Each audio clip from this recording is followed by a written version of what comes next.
In an age of ice, when the world was young and brutal, survival was a relentless battle against the cold. Within the tribe, life flickered like a dying flame, fragile against the encroaching winter.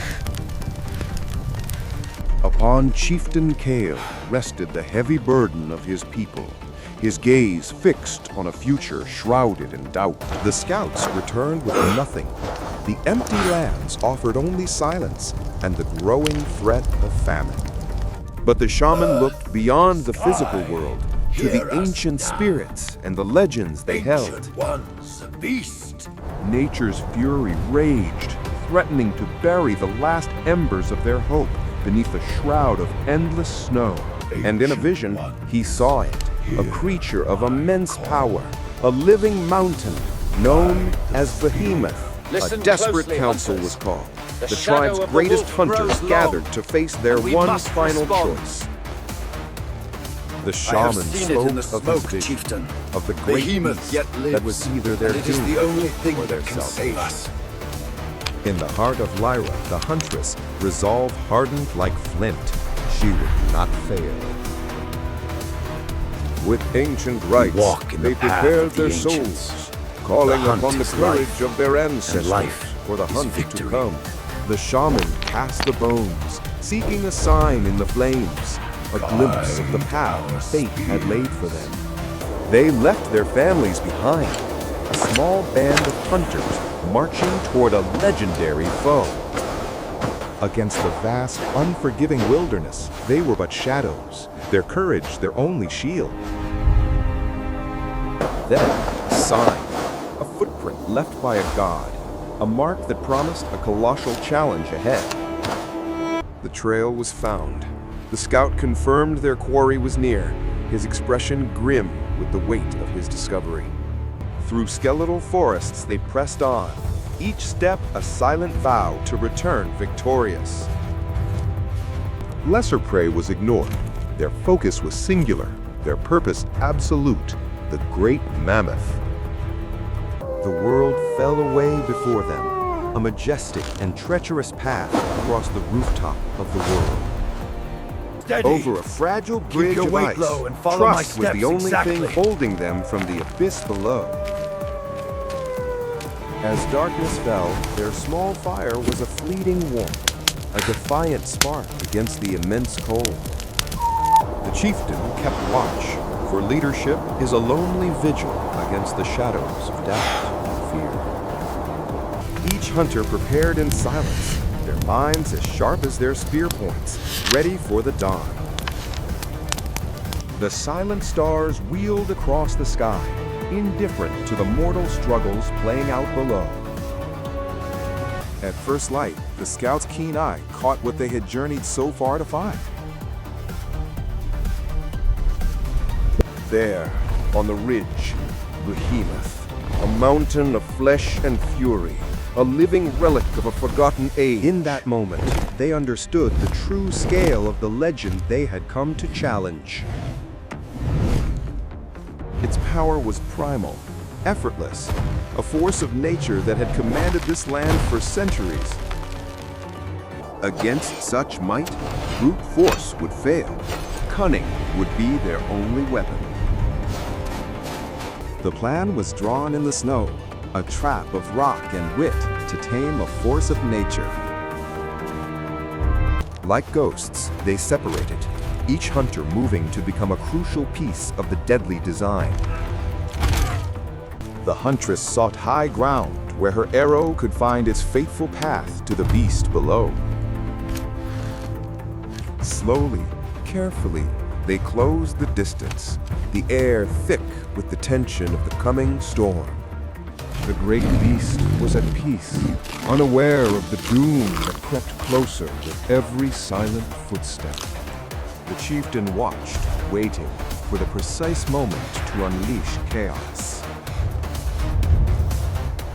From her perch, Lyra held the creature's life on the string of her bow, steady and patient.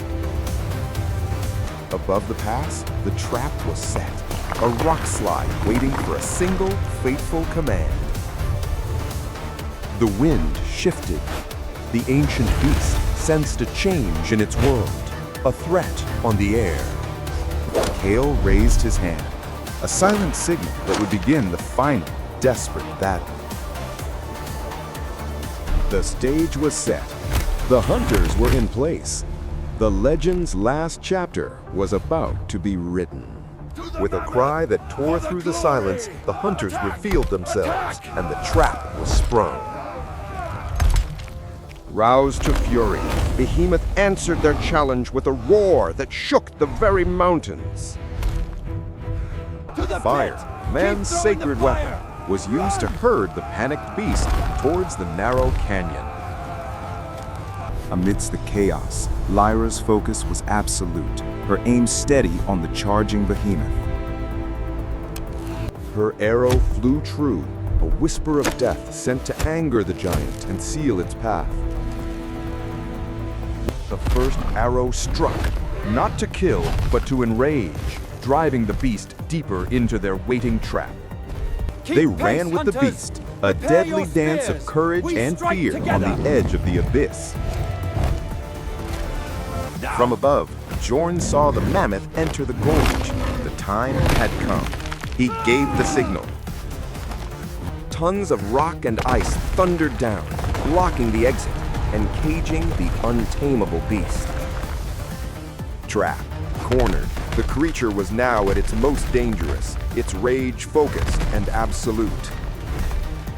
Now it was chieftain against behemoth, a primal confrontation at the gates of the trap. The mammoth charged, an avalanche of flesh and fury intent on total destruction. With bravery born of desperation, Kale sidestepped death and plunged his spear deep. From the cliffs above, a rain of spears descended, each one weakening the mighty creature. But the giant would not fall easily. Its ancient power lashed out, a force of pure defiance. The chieftain drew its rage once more, risking his life to protect his fallen hunter. Wounded but unbroken, the beast faced its tormentor, its eyes burning with primeval fire. Seeing her chieftain in peril, Lyra moved, seeking the one shot that would end the fight. She found her mark, a single point of weakness. Her second arrow flew with purpose. The arrow struck home. The giant faltered, its immense strength finally beginning to fail. Now! Sensing the moment, Kale signaled the advance.